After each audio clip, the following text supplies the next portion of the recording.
ਅੱਜ ਦਿੱਲੀ ਸਿੱਖ ਗੁਰਦੁਆਰਾ ਪ੍ਰਬੰਧਕ ਕਮੇਟੀ जो बहुत वड्डी कामयाबी लैके नतमस्तक होने वास्ते सारे मैंबर साहब पहुंचे है।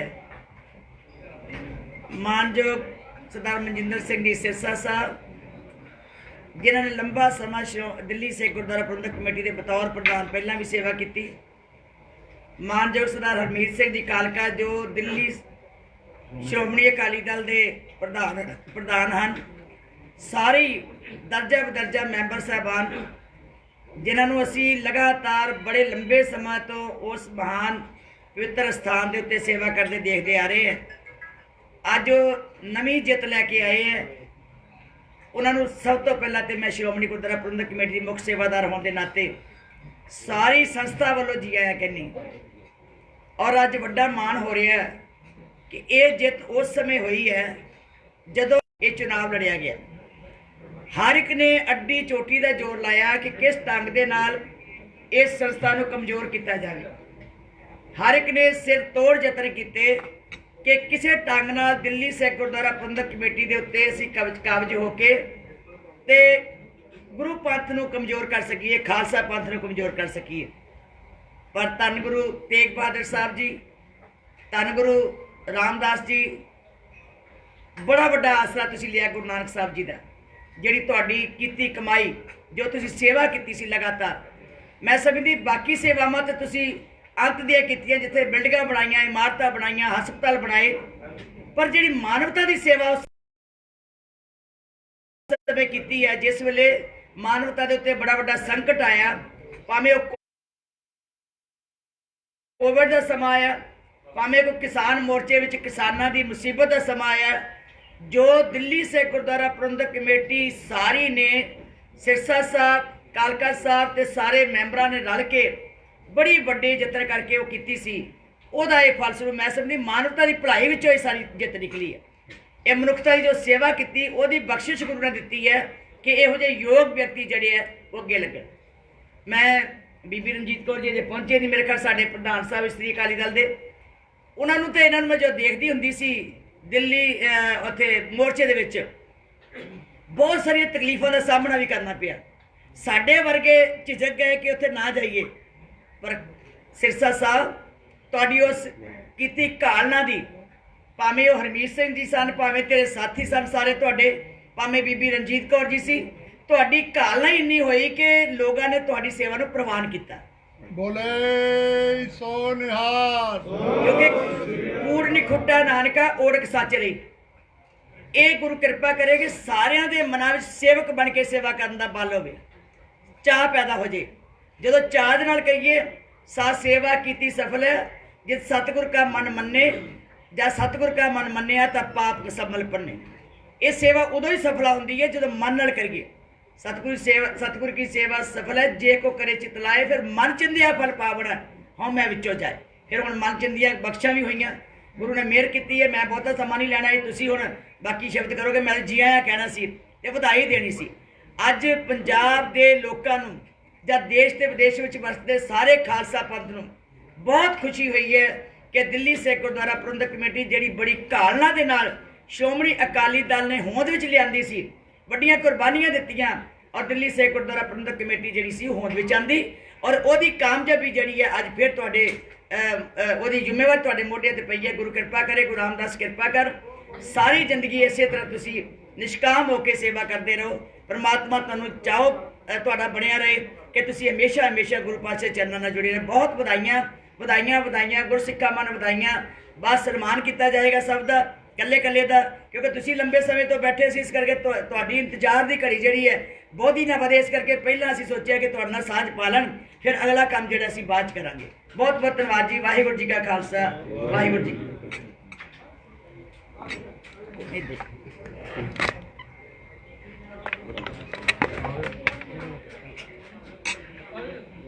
भैन जी तुसीं कित्थे रह गए? आओ आओ आ जाओ आ जाओ, कोई नहीं पार्टी बिठा दो ना, लिख जाना। बहुत बहुत धन्यवाद श्रोमणी गुरुद्वारा प्रबंधक कमेटी के प्रधान बीबी जगीर कौर जी का, जिन्हों ने सानू सारिਆਂ ਨੂੰ ਇੱਥੇ ਪਹੁੰਚਣ ਤੇ बहुत मान बख्शिया है। मैं दिल दियां गहराइयां चों धन्नवाद करदा हां सारी उस संगत का, देश विदेश के अंदर वसदी संगत का, दिल्ली की विशेष तौर पर संगत का, जिन्हां ने साडे ते एडी किरपा कीती आ, तरस खादा।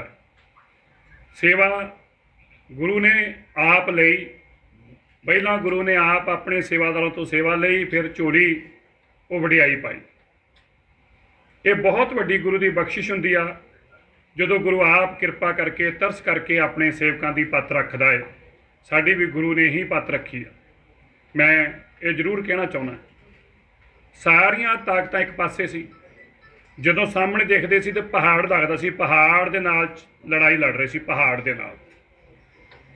सरकार भावें केंद्र दी होवे, सरकार भावें दिल्ली दी होवे, पार्टियां सारियां होण, कोई जागो सी, कोई नकली अकाली दल सी, कोई सुत्ते सी, कोई जागदे, सारे ही इकट्ठे होके टीचा एक सी कि पंथ की जिहड़ी जमात आ, श्रोमणी अकाली दल, इसनूं ढा लाया जाए ते कुछ भी किया जाए। अंदरों सारे एक पार्टियां एक, मैं बीबी जी नूं दसना चाहुंदा और मीडिया नूं दसना चाहुंदा, तुसीं अज तक सप दी ते न्योले दी दोस्ती नहीं देखी होगी, पर इस इलैक्शन अंदर सप ते न्योले इकट्ठे इक्को टेबलों ते बैठे सीगे। तिन्ने पार्टियां, भावें आम आदमी होवे, कांग्रेस होवे, बीजेपी होवे, सारे इक्को टेबल ते बैठ के ते बीबी जी साडे खिलाफ वोट मंग रहे, इक्को टेबल ते बैठ के ते पोलिंग एजेंट वाले दिन, पोलिंग वाले दिन कई ते एजेंट बन के अंदर बैठे सी। मंडलों के प्रधान, जिलियां के प्रधान, सर्कलों के प्रधान, सारे दे सारे। और चाहे वोटां नकली बनाउण दा काम होवे, तुहानूं मैं अज मीडिया नूं दस, क्योंकि तुसीं पंजाब दे मीडिया नूं इस गल की जानकारी नहीं, तुसीं सुन के हैरत और हैरान हो जाओगे। कभी अज तक देश की कोई ऐसी इलैक्शन नहीं हुई जिहदे अंदर 25-25, 30-30% वोटां रिजैक्ट कीतियां गईयां होण। अज अखबार ने भी कल छापिया, एक कॉन्स्टिट्यूएंसी अंदर जिन्नी टोटल पोलिंग हुई आ, ਉਹਦੀ 36% वोट रिजैक्ट किए गए, 36%। और 36% वोट रिजैक्ट होने के बाद भी साडा कैंडीडेट फिर जित के आया। आत्मा सिंह लुबाणा जी दियां बाल्टी ते मोहरां लगियां, 460 वोटां रिजैक्ट कर दित्तियां, फिर भी साडा कैंडीडेट जित के आया। और तुसीं हैरान हो गए, देश के अंदर पहली इलैक्शन हुई आ, दास दा पोलिंग जिहड़ा स्टेशन आ, तुसीं अज तक हर जगह सुनिया होगा, कोई देश अंदर ऐसी इलैक्शन नहीं हुई। पोलिंग नंबर 1 तो लैके जिन्ने भी पोलिंग बूथ होंगे वो नंबर होंगे आ। बीबी जी मेरा कल ही वार्ड आ जिहदे 1 नंबर पोलिंग स्टेशन नहीं है। क्यों? इलैक्शन तो नॉमीनेशन तो एक दिन पहला मेरी कॉन्स्टिट्यूएंसी की डीलिमिटेशन करके ते नवे एरिया जिथे उन्होंने खुद नकली वोटां बना रखी, उस एरिया में पा के मेरा बूथ ही हटाता और मेरी वार्ड 2 नंबर तो शुरू होती है। तुम सुन के हैरान हो गए, ਜਿਹੜੇ पोलिंग अफसर ਸੀਗੇ ਉਹਨਾਂ ਨੂੰ ਹਦਾਇਤ ਦਿੱਤੀ ਗਈ ਸੀ, ਜਿਹੜੇ ਜਿਹੜੇ ਬੂਥਾਂ ਤੇ ਸਾਡੀਆਂ ਵੋਟਾਂ ਸੀ भी ਜਦੋਂ वोटर पाउण आवे ਉਹਨੂੰ ਕੋਈ ਉਹਦੇ ਅੱਗੇ ਮੋਹਰ ਲਾਉਣੀ ਆ। कभी नहीं हो सकता कि एक बूथ चों, केवल एक बूथ चों जित 460 वोटां पईयां, 418 वोटां रद्द कर दी गई, 418 वोटां रद्द कर दी, 460 चो 418 वोटां, क्योंकि सारे का सारा बूथ वो बाल्टी का सी। आ साडे एक बूथ चों ਜਿਹੜਾ ਸਾਡੇ कैंडिडेट हारे ने 250 वोटां रद्द कीतियां ने, और 51 किनियां 255 वोटां साडे औलख साहब दियां 255 वोटां रद्द कीतियां ने, और 51 वोटां ते हारे, हारे नहीं हराए। और एक साडे कैंडीडेट नूं, मैं नाम इत्थे नहीं लेना, ठीक समझदा अजे, सर्टिफिकेट देण तो बाद आरओ फोन करके कहंदा 1 मिनट सर्टिफिकेट लैके मैं चैक करना है। मैनूं समझाया चैक नहीं करना, वापस खोना उन्होंने। ये हालात सीगे। पर जो दिल्ली दी संगतां ने इन्ना वड्डा, ये संगत ने सेवा का, संगत ने विरोधियों दी चालों का, संगत ने जो बेईमानी की जा रही सी, जो सरकारां पिछले दरवाजे चों कमेटी च वड़नियां चाहुंदियां सी। पहली बार यह भी होया है, 2 पार्टियां जिहड़ियां एक कहती सी कि साडा ते राइट है इस दिल्ली के अंदर, भावें परिवार की पार्टी आ, उन्होंने 14 सीटां आईयां ने, 14 अज बड़े दमजे मारते हैं। हुण जी सानूं हो गया वोटां पातियां, 46 चों 14, 1/3 भी नहीं बनदियां, 16 1/3 बनदियां ने, 46 चों 14 आईयां ने। ਜਿਹੜੇ ਸਾਡੇ ਸਾਬਕਾ ਪ੍ਰਧਾਨ ਸੀ, ਜਿਹੜੇ ਕਿਹਾ ਕਰਦੇ ਸੀ ਮੇਰੇ ਪਿਤਾ ਜੀ, ਅਸੀਂ ਸਤਿਕਾਰ ਕਰਦੇ ਸਾਰਿਆਂ ਦਾ, ਜਿਨ੍ਹਾਂ ਨੇ ਪੰਥ ਵਾਸਤੇ ਸੇਵਾਵਾਂ ਕੀਤੀਆਂ, ਉਹਨਾਂ ਦੇ ਪਿਤਾ ਜੀ ਸਾਡੇ ਵੀ ਸਤਿਕਾਰਿਤ ਨੇ। ਪਰ ਮੈਂ ਇਹ ਜ਼ਰੂਰ ਕਹਿਣਾ ਚਾਹੁੰਦਾ ਹੈ, ਸ਼੍ਰੋਮਣੀ ਅਕਾਲੀ ਦਲ ਨੂੰ ਵੋਟਾਂ ਪਈਆਂ ਸੀ, ਇਹ ਸੀਟਾਂ ਅਕਾਲੀ ਦਲ ਦੀਆਂ ਸੀ, ਅੱਜ ਵੀ ਅਕਾਲੀ ਦਲ ਦੀਆਂ ਨੇ। ਮਤ ਅਸੀਂ ਸਾਨੂੰ ਕੋਈ ਭੁਲੇਖਾ ਨਹੀਂ ਹੈਗਾ, ਸਾਨੂੰ ਕੋਈ ਭੁਲੇਖਾ ਨਹੀਂ ਅੱਜ ਵੀ। ਉਹਨਾਂ ਨੂੰ ਭੁਲੇਖੇ ਪਏ, ਔਰ ਭੁਲੇਖੇ ਪਏ 3 ਸੀਟਾਂ ਆਈਆਂ, 3 ਜਿਹੜੇ ਕਿਆ ਕਰਦੇ ਸੀ ਮੇਰੇ ਮੂੰਹ ਨੂੰ ਵੋਟਾਂ ਪੈਂਦੀਆਂ ਨੇ, 3 ਸੀਟਾਂ ਆਈਆਂ। ਤਿੰਨਾਂ ਚੋਂ ਸੁਣੋ ਤੁਹਾਨੂੰ ਦੱਸੀਏ, ਇੱਕ ਬੀਜੇਪੀ ਦੀ ਆ, ਜਿਹੜਾ ਬੀਜੇਪੀ ਦਾ ਕਾਉਂਸਲਰ ਆ। ਦੂਜੀ ਸੀਟ ਸਾਡਾ ਮੈਂਬਰ 3 ਮਹੀਨੇ ਆਈਸੀਯੂ ਚ ਰਿਹਾ, 95% ਦੀ ਲੰਗਸ ਖਰਾਬ ਹੋ ਗਈਆਂ, ਔਰ ਉਹ ਵਿਚਾਰਾ ਕੁਲਦੀਪ ਸਿੰਘ ਸਾਨੀ 50 ਵੋਟਾਂ ਤੇ 38 ਵੋਟਾਂ ਤੇ ਹਾਰਿਆ, 38 ਤੇ। ਔਰ ਕੀ ਕਿਆ ਕਰਦੇ ਸੀ ਮੇਰੇ ਵੋਟਾਂ 'ਚ ਮੈਂ ਜਿਤਾਈ ਪਾਰਟੀ। ਭਾਈ ਹੁਣ ਕਿੱਥੇ ਗਈ ਤੁਹਾਡੀ ਪਾਰਟੀ? ਔਰ ਸਾਰਿਆਂ ਨੂੰ ਮਿਲਾ ਕੇ ਵੀ 1/3 ਸੀਟਾਂ ਨਹੀਂ ਮਿਲੀਆਂ, ਸਾਰਿਆਂ ਨੂੰ ਮਿਲਾ ਕੇ ਵੀ। ਅੱਜ ਇਹ ਬੜੀ ਗੱਲ ਸਪਸ਼ਟ ਹੋਈ ਕਿ ਲੋਕ ਸਾਰੀਆਂ ਗੱਲਾਂ ਜਾਣਦੇ ਨੇ। ਤੁਸੀਂ ਬੈਕਡੋਰ 'ਚ ਬੀਜੇਪੀ ਦੇ ਆ ਵੀ ਬੀਬੀ ਜੀ ਸੁਣ ਕੇ ਤੁਸੀਂ ਹੈਰਾਨ ਹੋ ਗਏ, ਦੋਵਾਂ ਪਾਰਟੀਆਂ ਨੇ ਬੀਜੇਪੀ ਦੇ ਸਿਟਿੰਗ ਕਾਉਂਸਲਰਾਂ ਨੂੰ ਟਿਕਟਾਂ ਦਿੱਤੀਆਂ, ਦੋਵਾਂ ਨੇ। ਇੱਕੋ ਟੀਚਾ ਸੀਗਾ ਭਈ ਤੁਸੀਂ ਸਾਰੇ ਇਕੱਠੇ ਰਹੋ, ਸਾਡੇ ਕੈਂਡੀਡੇਟ ਜਿਹੜੇ ਸੀਗੇ ਉਹਨਾਂ ਦੇ ਅੱਗੇ ਜਾਗੋ ਨੇ ਉਹ ਕੈਂਡੀਡੇਟ ਉਤਾਰੇ ਜਿਹੜੇ ਸਾਡੇ ਪਾਰਟੀ ਤੋਂ ਸੰਬੰਧਿਤ ਰਹੇ ਸੀ, ਤਾਂ ਕਿ ਸਾਡੀਆਂ ਵੋਟਾਂ ਖਰਾਬ ਕਰ ਸਕਣ। ਨਾ ਹਰਮੀਤ ਸਿੰਘ ਕਾਲਕੇ ਦੀ ਕੌਂਸਟੀਟਿਊਐਂਸੀ ਅੰਦਰ ਪਰਮਜੀਤ ਸਿੰਘ ਸਰਨੇ ਨੇ ਕੈਂਡੀਡੇਟ ਖੜਾ ਕੀਤਾ, ਨਾ ਮਨਜੀਤ ਸਿੰਘ ਜੀਕੇ ਦੇ ਸਾਹਮਣੇ ਪਰਮਜੀਤ ਸਿੰਘ ਸਰਨੇ ਨੇ ਕੈਂਡੀਡੇਟ ਖੜਾ ਕੀਤਾ, ਤੇ ਨਾ ਮਨਜੀਤ ਸਿੰਘ ਜੀਕੇ ਨੇ ਮੇਰੇ ਸਾਹਮਣੇ ਖੜਾ ਕੀਤਾ, ਕਿਉਂਕਿ ਸਰਨਾ ਉੱਥੋਂ ਇਲੈਕਸ਼ਨ ਲੜ ਰਿਹਾ ਸੀ। ਅੰਦਰੋਂ ਇਕੱਠੇ ਸੀ। ਔਰ ਮੈਂ ਪੰਜਾਬ ਦੇ ਮੀਡੀਆ ਨੂੰ ਖਾਸ ਤੌਰ ਤੇ ਅੱਜ ਕਹਿਣਾ ਚਾਹੁੰਦਾ, ਸਰਦਾਰ ਸੁਖਦੇਵ ਸਿੰਘ ਜੀ ਢੀਂਡਸਾ ਸਾਹਿਬ ਸਾਡੇ ਸਤਿਕਾਰਿਤ ਨੇ, ਪਰ ਅੱਜ ਦਿੱਲੀ ਦੇ ਲੋਕਾਂ ਨੇ ਔਰ ਪੰਜਾਬ ਦੇ ਔਰ ਦੇਸ਼ ਦੇ ਲੋਕਾਂ ਨੇ ਉਹਨਾਂ ਨੂੰ ਆਈਨਾ ਦਿਖਾਇਆ। ਆਈਨਾ ਇੱਥੋਂ ਜਾਂਦੇ ਸੀ 46 ਸੀਟਾਂ ਤੇ, ਕਦੀ ਅਮਿਤ ਸ਼ਾਹ ਦੇ ਘਰ ਮੀਟਿੰਗ ਕਰਦੇ ਸੀ, ਕਦੀ ਮੈਂ ਨਾਮ ਲੈ ਕੇ ਦੱਸ ਰਿਹਾ, ਕਦੀ ਨੱਡਾ ਸਾਹਿਬ ਦੇ ਘਰ ਮੀਟਿੰਗ ਕਰਦੇ ਸੀ, ਔਰ ਬੀਜੇਪੀ ਦੇ ਪ੍ਰਧਾਨ ਮਨਜੀਤ ਸਿੰਘ ਜੀਕੇ ਦੇ ਪਟੇਲ ਨਗਰ ਦਫ਼ਤਰ ਦੇ ਅੰਦਰ ਬੀਜੇਪੀ ਦੇ ਕੀ ਕਹਿੰਦੇ ਨੇ ਉਹਨੂੰ, ਜਿਹੜਾ ਨਹੀਂ ਅਦੇ ਉਹ ਜਿਹੜਾ ਹੁੰਦਾ ਹੈ ਜ਼ਿਲ੍ਹਾ ਨਹੀਂ, ਜਿਹੜਾ ਸਕੱਤਰ ਹੁੰਦਾ ਹੈ, ਸਕੱਤਰ ਮਹਾਮੰਤਰੀ ਸੰਗਠਨ ਮੰਤਰੀ ਨਾਲ ਆਰਪੀ ਸਿੰਘ ਕਮੇਟੀ ਬਣਾਈ ਗਈ ਬਕਾਇਦਾ 46 ਵਾਰਡਾਂ ਦੇ ਉੱਤੇ ਬੀਜੇਪੀ ਵੱਲੋਂ ਕਮੇਟੀ ਬਣਾ ਕੇ ਇੱਕ ਆਪਣਾ ਬੰਦਾ ਲਗਾਇਆ ਗਿਆ, ਪ੍ਰਭਾਰੀ ਬਣਾਏ ਗਏ। ਉਹ ਅੱਧੇ ਪ੍ਰਭਾਰੀ ਜਿਹੜੇ ਸੀਗੇ ਉਹ ਆਪ ਲੋਕਾਂ ਨੂੰ ਕਹਿੰਦੇ ਫਿਰਦੇ ਸੀ ਬਈ ਅਸੀਂ ਜਾ ਕੇ ਕਰੀਏ ਕੀ, ਜਿਹਦੇ ਘਰ ਜਾਂਦੇ ਲੋਕ ਤੇ ਗੱਲ ਨੂੰ ਪੈਂਦੇ, ਕਹਿੰਦੇ ਵੋਟ ਤੇ ਅਕਾਲੀ ਦਲ ਨੂੰ ਪਾਉਣੀ ਆ। ਸੋ ਮੇਰੇ ਕਹਿਣ ਦਾ ਭਾਵ ਇਹ, ਲੱਖ ਯਤਨਾਂ ਦੇ ਬਾਵਜੂਦ ਅਸੀਂ ਪਹਿਲੇ ਦਿਨ ਇੱਕ ਗੱਲ ਕਹੀ ਸੀ, ਗੁਰੂ ਤੇਗ ਬਹਾਦਰ ਸਾਹਿਬ ਜੀ ਦੀ ਕਿਰਪਾ ਹੋਊਗੀ, ਗੁਰੂ ਤੇਗ ਬਹਾਦਰ ਸਾਹਿਬ ਜੀ ਦੀ ਕਿਰਪਾ ਹੋਊਗੀ, ਸਰਕਾਰਾਂ ਦਾ ਹੰਕਾਰ ਟੁੱਟੂਗਾ, ਸਰਕਾਰਾਂ ਦੇ ਘਰ ਝਾੜੂ ਲਾਉਣ ਵਾਲਿਆਂ ਦੀ ਹਾਰ ਹੋਊਗੀ, ਗੁਰੂ ਤੇਗ ਬਹਾਦਰ ਸਾਹਿਬ ਜੀ ਦੇ ਚਰਨਾਂ 'ਚ ਸੀਸ ਨਵਾਉਣ ਵਾਲਿਆਂ ਦੀ ਜਿੱਤ ਹੋਊ। ਭਾਵੇਂ ਸਾਡਾ ਸਿੰਬਲ ਖੋਇਆ ਗਿਆ, ਭਾਵੇਂ ਸਾਡੀ ਪਾਰਟੀ ਰੱਦ ਕੀਤੀ ਗਈ, ਲੇਕਿਨ ਇਹਨਾਂ ਸਾਰੀਆਂ ਚੀਜ਼ਾਂ ਦੇ ਬਾਵਜੂਦ ਗੁਰੂ ਤੇਗ ਬਹਾਦਰ ਸਾਹਿਬ ਜੀ ਦਾ ਤਰਸ ਔਰ ਕਿਰਪਾ ਹੋਈ, ਔਰ ਪੰਥ ਦੀ ਜਿੱਤ ਹੋਈ, ਔਰ ਪੰਥ ਵਿਰੋਧੀਆਂ ਦੀ ਹਾਰ ਹੋਈ। ਹੁਣ ਦੱਸੋ ਜੀ ਜੀ ਦੇਖੋ, ਅਸੀਂ ਤੇ ਗੁਰੂ ਦਾ ਧੰਨਵਾਦ ਅੱਜ ਕਰਨ ਆਏ ਆ। ਇਹ ਸਾਰੀਆਂ ਗੱਲਾਂ ਉਦੋਂ ਸਿਆਸਤ ਦੀਆਂ ਕਰਾਂਗੇ, ਉਦੋਂ ਕਰਾਂਗੇ। ਅੱਜ ਤੇ ਗੁਰੂ ਰਾਮਦਾਸ ਪਾਤਸ਼ਾਹ ਚਰਨਾਂ 'ਚ ਇਹ ਸ਼ੁਕਰਾਨਾ ਕਰਨਾ, ਇਹ ਮਾਲਕ ਸਾਡੀ ਪੱਤ ਰੱਖ ਲਈ ਆ। ਸਾਡੇ ਕੋਲ ਤੇ ਕੋਈ ਅਲਫਾਜ਼ ਨਹੀਂ ਹੈਗੇ ਕਿ ਸਾਡੇ ਵਰਗੇ ਨਿਮਾਣਿਆਂ ਤੇ ਇਹਨਾਂ ਮਾਣ ਬਖਸ਼ ਕੇ ਤੇ ਸਾਡੀ ਝੋਲੀ ਫੇਰ ਉਹਨਾਂ ਮਹਾਨ ਸਥਾਨਾਂ ਦੀ ਸੇਵਾ ਪਾਤੀ ਆ। ਮੈਂ ਤੇ ਇਸ ਕਰਕੇ ਧੰਨਵਾਦ ਹੀ ਕਰਨਾ ਹੈ। ਬਾਕੀ ਸਿਆਸੀ ਗੱਲਾਂ ਤੇ ਫਿਰ ਕਿਸ ਤਰ੍ਹਾਂ ਕਰਾਂਗੇ। ਤੁਹਾਡੀ ਪੂਰੀ ਇਲੈਕਸ਼ਨ ਦੇ ਵਿੱਚ ਜਿਹੜੇ ਵੱਡੇ ਲੀਡਰ ਸੀ, ਸਰਦਾਰ ਸੁਖਬੀਰ ਸਿੰਘ ਬਾਦਲ, ਸਾਡੇ ਸ਼ੀਪੀ ਜੀ ਲੀਡਰ ਨੇ, ਬੜੇ ਵੱਡੇ ਹੋਰ ਲੀਡਰ ਲੀਡਰ ਨੇ, ਉਹ ਕਮਜ਼ੋਰੀ ਕੰਪੇਨ ਗਿਆ ਤੁਹਾਡੇ ਤੇ ਇਸ ਤਰ੍ਹਾਂ ਬੋਲੋ। ਪਿਛਲੀ ਵਾਰੀ ਤੁਸੀਂ ਕਿਹਾ ਸੀ ਕਿ ਜੇ 75 ਸਾਲ ਹੋਣਗੇ 40 ਤੋਂ 44 ਸੀਟਾਂ ਜਿੱਤਾਂਗੇ, ਉਹ ਸੱਚੀ ਗੱਲ ਹੋ ਗਈ, ਪੱਕਾ 40 ਜਿੱਤੇਗੇ। ਤੀਜੀ ਗੱਲ ਜਿਹੜੀ ਤੁਸੀਂ ਗੱਲ ਕਰਦੇ ਹੋ, ਤੁਸੀਂ ਕਹਿੰਦੇ ਕਿ ਬੜੀ ਵੱਡੀ ਜਿੱਤ ਹੋਈ ਹੈ, ਤੀਜੀ ਸੀਟਾਂ ਮਿਲੀਆਂ, 27 ਕਿ ਮਿਲੀਆਂ ਤੁਹਾਨੂੰ? ਮਤਲਬ ਹੁਣ ਪਿਛਲੀ ਵਾਰ ਇਹਨਾਂ ਨੂੰ ਦੱਸਣਾ, ਇਹ ਜਵਾਬ ਦੇਣਾ ਹੈ? ਕੋਈ ਨਹੀਂ, ਮੈਂ ਦੱਸਣਾ ਜਿਹਨੂੰ ਦੱਸਣਾ। ਅੱਛਾ ਜੀ, ਹੋਰ ਵੀ ਨੇ, ਤੁਸੀਂ ਕਰ ਦਿਓ, ਮੈਂ ਸਾਰੇ ਇੱਕੋ ਨਾਲ ਜਵਾਬ ਦੇ ਦੂੰ। ਅੱਛਾ, ਇਸ ਤਰ੍ਹਾਂ ਹੈ, ਅਕਾਲ ਪੁਰਖ ਤੇ ਵਿਸ਼ਵਾਸ ਰੱਖਣਾ ਸਿੱਖੀਏ। ਅਸੀਂ ਉਹਦੀ ਰਜ਼ਾ 'ਚ ਖੁਸ਼ ਹਾਂ। ਜੇ ਸਾਨੂੰ ਇੱਕ ਵੀ ਤਾਂ ਰਜ਼ਾ ਸੀ ਉਹਦੇ 'ਚ ਹੀ ਰਹਿਣਾ ਸੀ, ਪਰ ਸਾਨੂੰ ਇਸ ਗੱਲ ਦੀ ਬੜੀ ਪ੍ਰਸੰਨਤਾ ਹੈ, ਸਾਰੀਆਂ ਪਾਰਟੀਆਂ ਖਿਲਾਫਤ ਲੱਗਣ ਤੋਂ ਬਾਅਦ ਵੀ, ਇੰਨੇ ਕੋਝੇ ਕਦਮ ਕਰਨ ਤੋਂ ਬਾਅਦ ਵੀ ਗੁਰੂ ਸਾਹਿਬ ਦੀ ਕਿਰਪਾ ਹੋਈ ਆ। ਅਸੀਂ ਉਹਦੀ ਸੀਸ ਨਵਾ ਕੇ ਧੰਨਵਾਦ ਕਰਦੇ ਹਾਂ। ਜਦੋਂ 37 ਸੀਟਾਂ ਜਿੱਤੀਆਂ ਸੀ, ਉਦੋਂ ਅੱਧੀਆਂ ਪਾਰਟੀਆਂ ਸਾਡੇ ਨਾਲ ਸੀ, ਤੇ ਅੱਜ ਸਾਰੀ ਕੌਮ ਨੂੰ ਹਰਾਉਣ ਵਾਸਤੇ ਖੜੇ ਸੀਗੇ, ਪਰ ਉਹਦੇ ਬਾਵਜੂਦ ਹਾਰ ਉਹਨਾਂ ਦੀ ਹੋਈ। ਮੈਂ ਤੁਹਾਨੂੰ ਪੁੱਛਿਆ ਪਿਆ ਕਿ ਲੀਡਰਸ਼ਿਪ ਜਿਹੜੀ ਸੀਨੀਅਰ ਦਿੱਲੀ ਦੇ ਪ੍ਰਚਾਰ ਕਰਨਗੇ, ਕਿਉਂਕਿ ਅਸੀਂ ਸਿੰਬਲ ਇਹ ਕਹਿ ਕੇ, ਸਾਡਾ ਸਿੰਬਲ ਖੋਇਆ ਗਿਆ ਸੀ ਇਹ ਕਹਿ ਕੇ ਕਿ ਇਹ ਪੋਲੀਟੀਕਲ ਪਾਰਟੀ ਆ।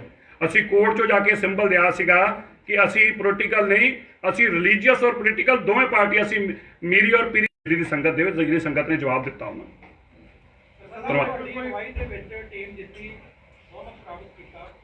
ਤੁਹਾਡੀ ਹਾਰ ਦੇ ਕੀ ਕਾਰਨ ਹੈ? ਇਹਦੇ ਪਿੱਛੇ ਸਰਕਾਰ ਦਾ ਹੱਥ ਸੀਗਾ ਜਾਂ ਪੰਥ ਵਿਰੋਧੀ ਸ਼ਕਤੀਆਂ ਦਾ? ਨਹੀਂ, ਸਾਰੇ ਇਕੱਠੇ ਸੀਗੇ, ਪਰ ਮੈਂ ਸਮਝਦਾ ਕਿ ਅਸੀਂ ਇੱਕ ਨਹੀਂ, ਅਸੀਂ 27 ਸੀਟਾਂ ਜਿੱਤੇ, ਅਸੀਂ ਇੱਕ ਵੱਲ ਧਿਆਨ ਨਹੀਂ ਸੀ, ਉਹਨਾਂ ਦਾ ਇਸੇ ਤੇ ਧਿਆਨ ਸੀ, ਉਹਨਾਂ ਨੇ ਆਪਣਾ ਕਰ ਲਿਆ। ਸਰਕਾਰਾਂ ਦੀਆਂ ਲੱਖ ਕੁਝੀਆਂ ਕੋਸ਼ਿਸ਼ਾਂ, ਸਾਡੀ ਜਿੱਤ ਹਾਸਲ ਕਰਨਾ ਸਾਡਾ ਕੰਮ ਸੀਗਾ। ਸਾਨੂੰ ਇੱਕੋ ਹੀ ਸਾਡਾ ਟੀਚਾ ਸੀਗਾ ਕਿ ਦਿੱਲੀ ਦੇ ਅੰਦਰ ਕੌਮ ਦੀ ਜਿੱਤ ਹੋਣੀ ਚਾਹੀਦੀ। ਸਿੱਧਾ ਸਾਹਿਬ ਇੱਕ 26 ਸੀਟਾਂ ਦੇ ਵੀ ਕੋਈ ਇੱਕ ਦਲ ਖਲੋਤਾ ਸੀ, ਉਹ ਪੰਥ ਦਾ ਉਹ ਜਿਹੜੇ ਪੰਥ ਦੇ ਠੇਕੇਦਾਰ ਸੀ, ਲੋਕਾਂ ਨੇ ਦੱਸ ਦਿੱਤਾ ਜ਼ਮਾਨਤ ਬਈ ਤੁਸੀਂ, ਤੁਹਾਡਾ ਕੰਮ ਸਿਰਫ ਪੈਸੇ ਇਕੱਠੇ ਕਰਨਾ ਹੁੰਦਾ, ਇਲੈਕਸ਼ਨ ਖਤਮ ਹੋ ਗਈ ਹੈ, ਇਕੱਠੇ ਕਰ ਲਿਓ, ਹੁਣ ਜਾਓ ਕਰ ਵਾਪਸ। ਪ੍ਰਧਾਨ ਜੀ ਦੀ ਦਾਅਵੇਦਾਰੀ ਤੁਹਾਡੀ ਹੋਏਗੀ। ਆ ਸਾਡੇ ਕੋਲ ਸਾਡੀ ਨਿਕਲ ਸਰਸਾ ਜੀ ਮੈਂ ਤੇ ਜੀ ਮੈਂ ਤਾਂ ਪਹਿਲਾਂ ਵੀ ਕਿਸੇ ਹੱਥ ਨਹੀਂ, ਮੈਂ ਤਾਂ ਬੜਾ ਛੋਟਾ ਜਿਹਾ ਆਦਮੀ ਹਾਂ। ਵਾਹਿਗੁਰੂ ਜੀ ਕਾ ਖਾਲਸਾ, ਵਾਹਿਗੁਰੂ ਜੀ ਕੀ ਫਤਿਹ। ਅੱਜ ਸ਼੍ਰੋਮਣੀ ਅਕਾਲੀ ਦਲ ਦੀ ਸਮੁੱਚੀ ਟੀਮ ਗੁਰੂ ਰਾਮਦਾਸ ਜੀ ਦੇ ਸਥਾਨ ਦੇ ਉੱਤੇ ਆ ਕੇ ਨਤਮਸਤਕ ਹੋਣ ਆਈ ਹੈ ਔਰ ਅੱਜ ਇੱਥੇ ਸ਼੍ਰੋਮਣੀ ਗੁਰਦੁਆਰਾ ਪ੍ਰਬੰਧਕ ਕਮੇਟੀ ਦੇ ਦਫ਼ਤਰ ਦੇ ਵਿੱਚ ਉਹਨਾਂ ਦੀ ਪ੍ਰਧਾਨ ਬੀਬੀ ਜਗੀਰ ਕੌਰ ਜੀ ਔਰ ਸਮੁੱਚੀ ਜਿਹੜੀ ਲੀਡਰਸ਼ਿਪ ਬੈਠੀ ਹੈ ਇੱਥੇ। ਸਭ ਤੋਂ ਪਹਿਲਾਂ ਤਾਂ ਮੈਂ ਉਹਨਾਂ ਦਾ ਧੰਨਵਾਦ ਕਰਦਾ ਕਿ ਇਹਨਾਂ ਨੇ ਇਹ ਪ੍ਰੋਗਰਾਮ ਰੱਖ ਕੇ ਸਾਡੇ ਮੈਂਬਰ ਸਾਹਿਬਾਨ ਦਾ ਹੌਸਲਾ ਅਫਜ਼ਾਈ ਕਰਨ ਵਾਸਤੇ ਇੱਥੇ ਇਕੱਠੇ ਹੋਏ। ਔਰ ਜਿਸ ਤਰੀਕੇ ਦੇ ਨਾਲ ਤੁਹਾਨੂੰ ਦੱਸਿਆ ਕਿ ਦਿੱਲੀ ਦੇ ਵਿੱਚ ਇੰਨੀ ਵੱਡੀ ਜਿਹੜੀ ਲੜਾਈ, ਇੱਕ ਪਾਸੇ ਸ਼੍ਰੋਮਣੀ ਅਕਾਲੀ ਦਲ ਔਰ ਪੰਥ ਵਿਰੋਧੀ ਤਾਕਤਾਂ ਇੱਕ ਪਾਸੇ ਲੱਗੀ ਰਹੀਆਂ, ਇਹ ਜਿਹੜੀ ਜਿੱਤ ਹੋਈ ਹੈ ਕਿ ਇਤਿਹਾਸਿਕ ਜਿੱਤ ਹੈ। ਔਰ ਇਹ ਇਤਿਹਾਸ ਬੜੀ ਸਾਨੂੰ ਮਾਣ ਹੈ ਕਿ ਅੱਜ ਜਦ ਦਿੱਲੀ ਕਮੇਟੀ ਦਾ 50ਵਾਂ ਸਾਲ 1971 ਦੇ ਵਿੱਚ ਜਦ ਇਹ ਐਕਟ ਬਣਿਆ ਸੀ, ਅੱਜ 50ਵਾਂ ਸਾਲ ਚੱਲ ਰਿਹਾ। ਔਰ ਉਸ 50ਵੇਂ ਸਾਲ ਦੇ ਵਿੱਚ ਜਿਸ ਤਰੀਕੇ ਦੇ ਨਾਲ ਸ਼੍ਰੋਮਣੀ ਅਕਾਲੀ ਦਲ ਦੇ ਸਿਪਾਹੀਆਂ ਨੇ ਲੜਾਈਆਂ ਲੜੀਆਂ, ਕੋਰਟਾਂ ਦੇ ਵਿੱਚ ਜੇਲ੍ਹਾਂ ਦੇ ਵਿੱਚ ਜਾ ਕੇ ਆਪਣੀਆਂ ਗ੍ਰਿਫਤਾਰੀਆਂ ਦਿੱਤੀਆਂ, ਉਹਦੇ ਕਰਕੇ ਐਕਟ ਬਣਿਆ ਸੀ। ਅੱਜ ਵਾਪਸ ਇਸ ਪੰਥ ਦੀ ਨੁਮਾਇੰਦਾ ਜਥੇਬੰਦੀ ਨੂੰ ਇਹ ਵਾਪਸ ਸੇਵਾ ਮਿਲੀ ਹੈ। ਮੈਂ ਦਿੱਲੀ ਦੀ ਸੰਗਤ ਦਾ ਬਹੁਤ ਬਹੁਤ ਧੰਨਵਾਦ ਕਰਦਾ। ਔਰ ਇਹ ਸੇਵਾ ਵਾਕਈ ਜਿੰਨੇ ਵੀ ਬੀਬੀ ਜੀ ਸਾਡੇ ਮੈਂਬਰ ਜਿੱਤ ਕੇ ਆਏ ਨੇ, ਇਹ ਖਾਲੀ ਮੈਂਬਰ ਨਹੀਂ ਨੇ, ਇਹ ਯੋਧੇ ਨੇ। ਕਿਉਂਕਿ ਇਹਨਾਂ ਨੂੰ ਅਸੀਂ ਜਿਹੜੇ ਫੀਲਡ ਦੇ ਵਿੱਚ ਪਿਛਲੇ 2 ਸਾਲਾਂ ਦੇ ਵਿੱਚ ਖਾਸ ਤੌਰ ਤੇ ਜਿਹੜੀ ਸੇਵਾ ਦੇ ਵਿੱਚ ਭੇਜਿਆ, ਭਾਵੇਂ ਉਹ ਕਰੋਨਾ ਦੇ ਸਮੇਂ ਦੇ ਵਿੱਚ ਜਦ ਲੋਕ ਘਰੋਂ ਨਹੀਂ ਨਿਕਲਦੇ ਸੀ, ਤਦ ਇਹਨਾਂ ਯੋਧਾਂ ਨੇ ਜਾ ਕੇ 400 ਬੈੱਡ ਦਾ ਹਸਪੀਟਲ ਬਣਾਉਣਾ, ਘਰ ਦੇ ਵਿੱਚ ਲੰਗਰ ਰਸਦ ਪਹੁੰਚਾਉਣ ਦੀ ਕੰਮ ਕਰਨਾ, ਦਵਾਈਆਂ ਪਹੁੰਚਾਉਣੀਆਂ, ਇਹ ਉਨ ਲੋਕਾਂ ਨੇ ਕੀਤਾ। ਜਦ ਹਿੰਦੁਸਤਾਨ ਦੇ ਵਿੱਚ ਸਭ ਤੋਂ ਵੱਡੀ ਪੀੜਾ ਪਈ ਔਰ ਅੱਜ ਤੱਕ ਸਾਡਾ ਕਿਸਾਨ ਭਰਾ ਜਿਹੜੇ ਦਿੱਲੀ ਦੇ ਬਾਰਡਰ ਤੇ ਬੈਠੇ ਆ, ਉਹਨਾਂ ਨੂੰ ਦੀ ਸੇਵਾ ਕਰਨੀ ਔਰ ਉਹਨਾਂ ਦੀ ਜਿਹੜੀ ਲੀਗਲ ਲੜਾਈ ਲੜੀ ਹੈ, ਇਹ ਸਮੁੱਚੀ ਸ਼੍ਰੋਮਣੀ ਅਕਾਲੀ ਦਲ ਦੀ ਟੀਮ ਨੇ ਲੜੀ ਹੈ। ਔਰ ਮੈਨੂੰ ਮਾਣ ਹੈ ਪ੍ਰਧਾਨ ਸਰਦਾਰ ਸੁਖਬੀਰ ਸਿੰਘ ਬਾਦਲ ਸਾਹਿਬ ਦਾ, ਜਿਨ੍ਹਾਂ ਨੇ ਸਾਨੂੰ ਹਮੇਸ਼ਾ ਇਸ ਗੱਲ ਦੇ ਵਾਸਤੇ ਪ੍ਰੇਰਿਤ ਕੀਤਾ ਕਿ ਕੌਮ ਦੀ ਹਰ ਲੜਾਈ ਨੂੰ ਤੁਸੀਂ ਅੱਗੇ ਵੱਧ ਕੇ ਲੜਨਾ ਹੈ। ਔਰ ਜਿਹੜੀ ਕਿਸਾਨ ਭਰਾਵਾਂ ਦੀ ਲੜਾਈ ਵਾਸਤੇ ਉਹਨਾਂ ਨੇ ਸਾਨੂੰ ਪ੍ਰੇਰਿਤ ਕੀਤਾ, ਕੋਰਟਾਂ ਦੇ ਵਿੱਚ ਉਹਨਾਂ ਦੀਆਂ ਜ਼ਮਾਨਤਾਂ ਕਰਾਉਣ ਦੀ ਗੱਲ ਕੀਤੀ ਹੈ, ਇਹ ਸਾਰੇ ਉਹਨਾਂ ਦੇ ਆਸ਼ੀਰਵਾਦ ਦਾ ਸਦਕਾ ਹੈ। ਸੋ ਅੱਜ ਜਿੱਥੇ ਅਸੀਂ ਆਪਣੀ ਪਾਰਟੀ ਪ੍ਰਧਾਨ ਨੂੰ ਧੰਨਵਾਦ ਕਰਦੇ ਹਾਂ, ਬੀਬੀ ਜਗੀਰ ਕੌਰ ਜੀ ਜਿਹੜੀ ਸ਼੍ਰੋਮਣੀ ਕਮੇਟੀ ਦੇ ਪ੍ਰਧਾਨ ਨੇ, ਸਮੁੱਚੀ ਟੀਮ ਨੂੰ ਇੱਥੇ ਲੈ ਕੇ ਜਿਹੜੇ ਬੈਠੇ ਆ, ਅਸੀਂ ਉਹਨਾਂ ਦਾ ਧੰਨਵਾਦ ਕਰਦੇ ਹਾਂ। ਦਿੱਲੀ ਦੀ ਸੰਗਤ ਦਾ, ਦੇਸ਼ਾਂ ਵਿਦੇਸ਼ਾਂ 'ਚ ਬੈਠੇ ਸਾਡੇ ਭਰਾਵਾਂ ਦਾ, ਜਿਨ੍ਹਾਂ ਨੇ ਅਰਦਾਸਾਂ ਕੀਤੀਆਂ ਔਰ ਸਾਡੇ ਲਈ ਮੰਨਤਾਂ ਵੀ ਮੰਨੀਆਂ ਨੇ, ਔਰ ਦੂਜੀ ਜਿਹੜੀਆਂ ਉੱਥੋਂ ਆਪਣੇ ਲੋਕਾਂ ਨੂੰ ਇੱਥੇ ਪ੍ਰੇਰਿਤ ਕੀਤਾ ਵੋਟਾਂ ਪਾਉਣ ਵਾਸਤੇ, ਸਭ ਦਾ ਧੰਨਵਾਦ ਕਰਦੇ ਹਾਂ। ਵਾਹਿਗੁਰੂ ਜੀ ਕਾ ਖਾਲਸਾ, ਵਾਹਿਗੁਰੂ ਜੀ। ਹਾਂਜੀ ਹਾਂਜੀ, ਬਿਲਕੁਲ ਬਿਲਕੁਲ ਤੰਦਰੁਸਤੀ ਹੈ ਜੀ। ਨਹੀਂ, ਮੈਂ ਦੱਸਦਾ ਕਿਉਂ। ਕਾਂਗਰਸ ਦੀ ਔਰ ਬੀਜੇਪੀ ਦੀ ਝੋਲੀ 'ਚ ਬੈਠਣ ਵਾਲੇ ਲੋਕ ਪੰਥਪ੍ਰਸਤੀ ਹੋ ਗਏ। ਨਹੀਂ, ਬਿਲਕੁਲ ਜਵਾਬ ਜਿਹੜਾ ਉਹਨਾਂ ਨੇ ਦਿੱਤਾ ਬਿਲਕੁਲ ਠੀਕ ਹੈ। ਜਿਸ ਵਕਤ ਸ਼੍ਰੋਮਣੀ ਅਕਾਲੀ ਦਲ ਇਲੈਕਸ਼ਨ ਲੜ ਰਿਹਾ, ਗੁਰਦੁਆਰਾ ਪ੍ਰਬੰਧਕ ਕਮੇਟੀ ਦੀ ਇਲੈਕਸ਼ਨਾਂ ਹੋ ਰਹੀਆਂ, ਦਿੱਲੀ ਸਿੱਖ ਗੁਰਦੁਆਰਾ ਪ੍ਰਬੰਧਕ ਕਮੇਟੀ ਦੀਆਂ, ਉਹ ਅਮਿਤ ਸ਼ਾਹ ਦੇ ਨਾਲ ਮੀਟਿੰਗਾਂ ਕਰ ਰਹੇ ਆ। ਬੀਜੇਪੀ ਦੇ ਹੋਰ ਪੰਥ ਵਿਰੋਧੀ ਕੀ ਗੱਲਾਂ ਹੁੰਦੀਆਂ? ਜਿਹੜਾ ਪੰਥ ਅੱਜ ਬਾਰਡਰਾਂ ਤੇ ਬੈਠਾ ਦਿੱਲੀ ਦੇ ਵਿੱਚ, ਕਿਸਾਨ ਭਰਾ ਜਿਹੜੇ ਬੈਠੇ ਪੰਜਾਬ ਦੇ, ਉਹਨਾਂ ਦੇ ਵਿਰੋਧੀ ਨੇ, ਉਹਨਾਂ ਦੇ ਨਾਲ ਜਾ ਕੇ ਬੈਠਣਾ ਹੋਰ ਪੰਥ ਵਿਰੋਧੀ ਅਸੀਂ ਕਿਹਨੂੰ ਕਹਿੰਦੇ ਆ? ਹੁਣ ਪੁਰਾਣੀਆਂ ਗੱਲਾਂ ਜਾਣਦੇ ਹੋ, ਸਾਡੀ ਨੌਜਵਾਨ ਟੀਮ ਸੇਵਾ ਕਰਨ ਦਿਓ ਜੀ। ਸਿਆਸੀ ਗੱਲਾਂ ਕਾਹਨੂੰ ਕਰਦੇ ਹੋ ਤੁਸੀਂ? ਉਹ ਜੇ ਬੀ ਟੀਮ ਸੀਗੀ, ਕਿਹੜੀ ਵਾਸ਼ਿੰਗ ਮਸ਼ੀਨ ਅਕਾਲੀ ਦਲ ਭੁੱਲ ਗਈ ਵੀ ਜਿਹੜਾ ਬੰਦਾ ਬਾਹਰ ਤੋਂ ਜਾ ਕੇ ਦੇਖੋ, ਇੱਕ ਮਿੰਟ ਬੇਨਤੀ ਸੁਣੋ। ਤੁਸੀਂ ਜੇ ਪੋਲੀਟੀਕਲ ਗੱਲਾਂ ਕਰਨੀ ਹੈ ਬਾਅਦ ਚ ਕਰ ਲਾਂਗੇ, ਔਰ ਸ਼ੁਕਰੀਆ ਕਰਨ ਆਏ ਨਾ, ਇਹੋ ਜੀ ਗੱਲ ਕਰੋ ਜਦੋਂ ਨਾ ਕਹਿਤਾ ਕਿ ਜਿਹੜੇ ਪੰਥ ਵਿਰੋਧੀ ਲੋਕ ਸੀ ਇਕੱਠੇ ਹੋਏ ਸੀ, ਬਸ ਗੱਲ ਖਤਮ। ਵਾਹਿਗੁਰੂ ਜੀ ਕਾ ਖਾਲਸਾ, ਵਾਹਿਗੁਰੂ ਜੀ ਕੀ ਫਤਿਹ। ਹਾਂਜੀ ਸਿਰਸਾ ਸਾਹਿਬ, ਕਿਸਾਨ ਬਾਰਡਰਾਂ ਦੇ ਉੱਤੇ ਆਪਣੀਆਂ ਮੰਗਾਂ ਲਈ ਬੈਠਾ। ਕਿਸਾਨ ਕਹਿ ਰਿਹਾ ਕਿ ਕੇਂਦਰ ਦੀ ਆਪਾਂ ਵਿਰੋਧ ਕਰ ਰਹੇ ਹਾਂ। ਜਿਨ੍ਹਾਂ ਦਾ ਵਿਰੋਧ ਕਿਸਾਨ ਕਰ ਰਹੇ ਨੇ, ਉਹਨਾਂ ਦੇ ਵਿੱਚ ਜਾ ਕੇ ਢੀਂਡਸਾ ਸਾਹਿਬ ਦਾ ਬਹਿਣਾ ਕਿੰਨਾ ਕੁ ਜਾਇਜ਼? ਤੇ ਅਸੀਂ ਤੁਹਾਨੂੰ ਇਹ ਤੇ ਗੱਲ ਕਹੀ, ਹੋਰ ਪੰਥ ਵਿਰੋਧੀ ਕੀ ਹੁੰਦਾ ਹੈ? ਗੱਲ ਇਹ ਆ, ਸਟਾਰ ਸਾਹਿਬ ਗੁੱਸਾ ਮੰਨ ਗਏ ਨੇ, ਪਤਾ ਨਹੀਂ ਮਾਫੀ ਚਾਹੂੰਗਾ, ਮੈਨੂੰ ਗੁੱਸਾ ਨਾ ਮੰਨ ਜਿਓ ਜੇ। ਉਹ ਤਾਂ ਹੈ ਹੀ। ਸੱਚ ਨਹੀਂ ਬੋਲਣਾ ਪਊਗਾ ਨਾ, ਜੇ ਅਸੀਂ ਤੁਹਾਡੇ ਕੋਲ ਆਏ ਆ। ਤੁਸੀਂ ਦੇਖੋ, ਮੈਂ ਵੈਸੇ ਮਾਫ ਕਰਨਾ, ਮੈਂ ਤੁਹਾਨੂੰ ਇੱਕ ਗੱਲ ਜ਼ਰੂਰ ਕਹਿਣਾ ਚਾਹੁੰਦਾ ਮੇਰੇ ਸਾਰੇ ਵੀਰਾਂ ਨੂੰ। ਵੈਸੇ ਅੱਜ ਹੱਕ ਤੇ ਤੁਹਾਡਾ ਇਹ ਬਣਦਾ ਸੀ, ਜੋ ਬਣਦਾ ਸੀ ਵੀ ਡਟ ਕੇ ਕਹਿੰਦੇ ਸਰਦਾਰ ਜੀ ਤੁਸੀਂ ਜੋ ਸਾਡਾ ਦਿੱਲੀ ਦੇ ਅੰਦਰ ਲੱਟ ਕੱਢ ਕੇ ਰੱਖਿਆ ਹੈ ਨਾ, ਤੁਸੀਂ ਉਹ ਲੱਟ ਕੱਢ ਕੇ ਰੱਖਿਆ ਹੈ, ਹਿੱਲਣ ਨਹੀਂ ਦਿੱਤਾ। ਦਿੱਲੀ ਦੀ ਸਰਕਾਰ ਭਾਵੇਂ ਖੜੀ ਵੀ ਹੈ ਦਰਵਾਜ਼ਿਆਂ ਤੇ, ਪਰ ਤੁਸੀਂ ਸਾਡਾ ਮੋਰਚੇ ਨੂੰ ਐਂ ਦੱਬ ਕੇ ਰੱਖਿਆ ਹੈ। ਤੁਸੀਂ ਅੱਜ ਵੀ ਉਹ ਜਿਹੇ ਗੱਲਾਂ ਕਰਦੇ ਜੇ। ਹੁਣ ਮੇਰੀ ਗੱਲ ਸੁਣੋ ਜੀ, ਮੈਨੂੰ ਅੱਜ ਤੋਂ 70 ਸਾਲ ਜਦ ਕੋਈ ਦੱਸ ਦਵੇ ਜਿੱਦਣ ਜਾ ਕੇ ਸਰਕਾਰ ਇਹੋ ਜਿਹੀ ਜ਼ਾਲਿਮ ਸਰਕਾਰ ਦੇ ਸਾਹਮਣੇ ਹਿੱਕ ਤੇ ਜਾ ਕੇ ਖੜੇ ਹੋ ਕੇ ਇਹਨਾਂ ਨੌਜਵਾਨਾਂ ਨੇ ਲੜਾਈ ਲੜੀ ਆ, ਜਿਹੜੇ ਤੁਸੀਂ ਚਿਹਰੇ ਵੇਖ ਰਹੇ ਲੋਕ ਐਵੇਂ ਨਹੀਂ ਵੋਟਾਂ ਪਾਈਆਂ, ਮਾਵਾਂ ਸੀਸਾਂ ਦਿੰਦੀਆਂ ਸੀ। ਜਿੱਦਣ ਲੋਕ ਜੇਲ੍ਹਾਂ 'ਚ ਬੰਦ ਕਰਦੇ ਸੀ, ਢੀਂਡਸਾ ਸਾਹਿਬ ਉਹਨਾਂ ਸਰਕਾਰ ਦੇ ਪੈਰਾਂ 'ਚ ਬੈਠੇ ਸੀਗੇ, ਮਨਜੀਤ ਜੀ ਕੇ ਉਹਨਾਂ ਦੇ ਗੋਡੇ ਫੜੀ ਖਲੋਤੇ ਸੀ। ਉਧਰ ਅਸੀਂ ਜਾ ਕੇ ਜੇਲ੍ਹਾਂ 'ਚ ਸਾਨੂੰ ਧੱਕਿਆ ਗਿਆ, ਬਰੇਲੀ ਵਰਗੀਆਂ ਜੇਲ੍ਹਾਂ 'ਚ ਜਾ ਕੇ ਸੁੱਟਿਆ ਗਿਆ। ਭਾਈ ਕਿਆ ਕੌਮ ਨੂੰ ਚੁੱਕ ਨਹੀਂ ਦਿਆਂਗੇ। ਜੇ ਅੱਜ ਸਾਨੂੰ ਢਾ ਲਿਆ ਨਾ, ਗੱਲ ਸਾਡੀ ਨਹੀਂ ਸੀ, ਗੱਲ ਕੌਮ ਦੀ ਸੀ। ਜੇ ਅੱਜ ਸਾਨੂੰ ਦੱਬ ਗਈ, ਜੇ ਅੱਜ ਸਾਨੂੰ ਲਾ ਲਿਆ, ਇਹ ਸਾਰੇ ਲਾਉਣਗੇ ਜੇਲ੍ਹਾਂ 'ਚ ਪਾਏ ਬੰਦੇ। ਅੱਜ ਮੈਨੂੰ ਦੱਸ ਦਿਓ ਇੱਕ ਰੁਪਏ ਬੀਬੀ ਜੀ, ਮੈਂ ਤੁਹਾਨੂੰ ਦੱਸਣਾ ਚਾਹੁੰਦਾ ਹੈ, ਤੁਹਾਨੂੰ ਆਪਣੇ ਭਰਾਵਾਂ ਤੇ ਬੱਚਿਆਂ ਤੇ ਫਕਰ ਹੋਣਾ ਚਾਹੀਦਾ ਹੈ। 70 ਸਾਲ ਦਾ ਰਿਕਾਰਡ ਆ, ਕਦੀ ਕਿਸੇ ਨੇ ਸਰਕਾਰ ਨੇ ਕਿਸੇ ਦੇ ਸਿਰ ਦਾ ਮੁੱਲ ਪਾਇਆ ਹੋਵੇ ਅੱਜ ਤੱਕ ਨਹੀਂ ਹੋਇਆ। ਐਂਟੀਸਪੇਟਰੀ ਬੇਲ ਕਰਾ ਕੇ ਲੱਖਾਂ ਸੁਣਾਉਣਾ ਬਾਹਰ ਆਇਆ ਹੈ, ਭਾਵੇਂ ਸਾਡਾ ਸਹਿਮ 'ਚ ਰੱਖੇ ਨਾ ਰੱਖੇ, ਪਰ ਅਸੀਂ ਸੀਸ ਦਿੱਤਾ ਹੈ, ਆਪਣੀ ਪਰਵਾਹ ਨਹੀਂ ਕੀਤੀ। ਔਰ ਇਹ ਉਹਨਾਂ ਦੇ ਪੈਰਾਂ 'ਚ ਜਾ ਕੇ ਬੈਠੇ ਸੀ ਜਿਹੜੇ ਕੌਮ ਦੀਆਂ ਗਦਾਰੀਆਂ ਕਰਦੇ। ਕੌਮ ਦੇ ਗਦਾਰ ਅਗਰ ਇਹ ਨਹੀਂ ਤੇ ਦੱਸ ਦਿਓ ਕੌਮ ਦੇ ਗਦਾਰ ਕੌਣ ਹੁੰਦੇ ਨੇ। ਮੈਂ ਆਪਣੇ ਮੀਡੀਆ ਲੋਕਾਂ ਨੂੰ ਪੁੱਛਦਾ ਹੈ ਕਿਹੜਾ ਸਰਟੀਫਿਕੇਟ ਦੌਰ ਕੌਮ ਦੀ ਇਹ ਕੌਮ ਦੀ ਗਦਾਰੀ ਦਾ ਸਭ ਤੋਂ ਵੱਡਾ ਸਰਟੀਫਿਕੇਟ ਹੈ। ਵਾਹਿਗੁਰੂ ਜੀ ਕਾ ਖਾਲਸਾ, ਵਾਹਿਗੁਰੂ ਜੀ ਕੀ ਫਤਿਹ। ਬਹੁਤ ਬਹੁਤ ਧੰਨਵਾਦ ਜੀ। ਕੋਈ ਨਹੀਂ ਰੁਕ ਜਾ, ਬਸ ਕਰੋ, ਹੁਣ ਬਾਅਦ ਕਰ ਲਿਓ ਗੱਲ। ਵਾਹਿਗੁਰੂ ਜੀ ਕਾ ਖਾਲਸਾ, ਵਾਹਿਗੁਰੂ ਜੀ ਕੀ ਫਤਿਹ। ਸਾਨੂੰ ਮਾਣ ਹੈ ਔਰ ਤੁਹਾਡੀ ਸੇਵਾ ਕਰਕੇ ਹੀ, ਤੁਹਾਡੀ ਕੁਰਬਾਨੀ ਕਰਕੇ ਹੀ ਸ਼੍ਰੋਮਣੀ ਅਕਾਲੀ ਦਲ ਵੱਲੋਂ ਜਿੱਥੇ ਤੁਹਾਡੇ ਸਤਿਕਾਰ ਕੀਤੇ ਗਏ, ਸ਼੍ਰੋਮਣੀ ਗੁਰਦੁਆਰਾ ਪ੍ਰਬੰਧਕ ਕਮੇਟੀ ਵੱਲੋਂ ਮਾਨਯੋਗ ਮਨਜਿੰਦਰ ਸਿੰਘ ਸਿਰਸਾ ਨੂੰ ਫਿਰ ਉਸੇ ਟੀਮ ਦਾ ਬਹੁਤ ਵੱਡਾ ਸੇਵਾਦਾਰ ਬਣਾਉਣ ਵਾਸਤੇ ਇੱਥੋਂ ਨਾਮਜ਼ਦ ਕੀਤਾ ਗਿਆ। ਮੈਂ ਇਸ ਗੱਲ ਦਾ ਵੀ ਤੁਹਾਡਾ ਧੰਨਵਾਦ ਕਰਦੀ, ਤੁਸੀਂ ਕਬੂਲ ਕੀਤੀ।